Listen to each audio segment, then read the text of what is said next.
பாருங்கள், இன்றைக்கி நமக்கு வெஜிடபிள் பிரியாணி பண்ணுறதுக்குங்க.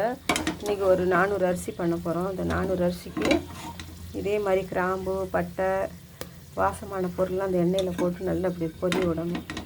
இது பொரிஞ்சோடனே நம்ம அடுத்து வெங்காயமும் பச்சை மிளகா போடணும்.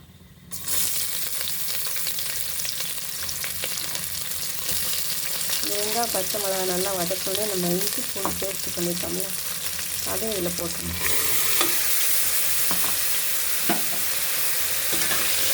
எல்லாத்தையும் நல்லா வதக்கணும். லேசாக கொஞ்சம் மஞ்சள் போட்டுக்கணும்.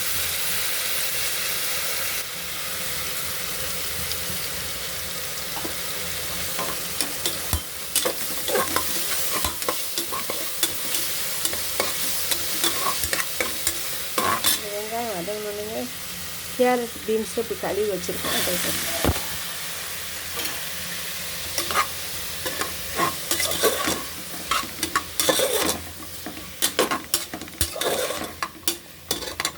இந்த காய் நல்லா வதக்கணுன்னே தக்காளி பழத்தை கொஞ்சம் கட் பண்ணி வச்சுக்கணும். ஒரு 3 பழத்தை அதையும் இதோட போட்டணும்.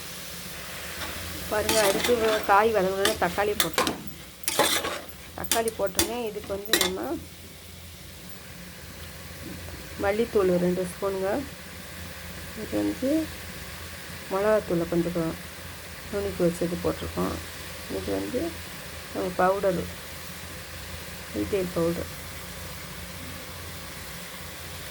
நம்ம உரப்புக்கு தகுந்த மாதிரி போட்டுக்கலாங்க. நாங்கள் உரப்பு கொஞ்சம் கம்மியாக சேர்க்குறதுனால கம்மியாக போட்டிருக்கோம். இதில் கொஞ்சம் தேங்காய் பால் இறச்சி இதில் ஊற்றணுங்க.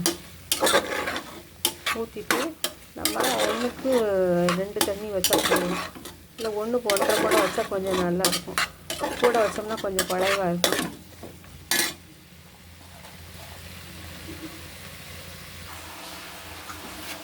பாருங்கள், நம்ம நல்லா வதங்கிடுச்சு. வதங்கினோடனே தேங்காய் பால் நம்ம இப்படி அளந்து ஊற்றிடணும்.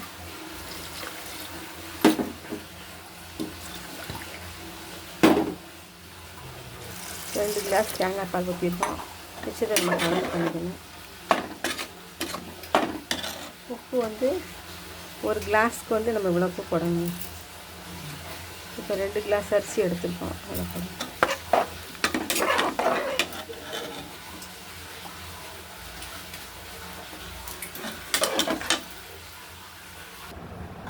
பாருங்கள், வெஜிடபிள் நல்லா ஆயிடுச்சு.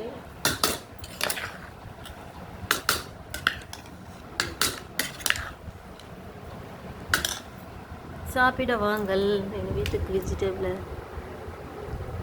தேங்க்யூ.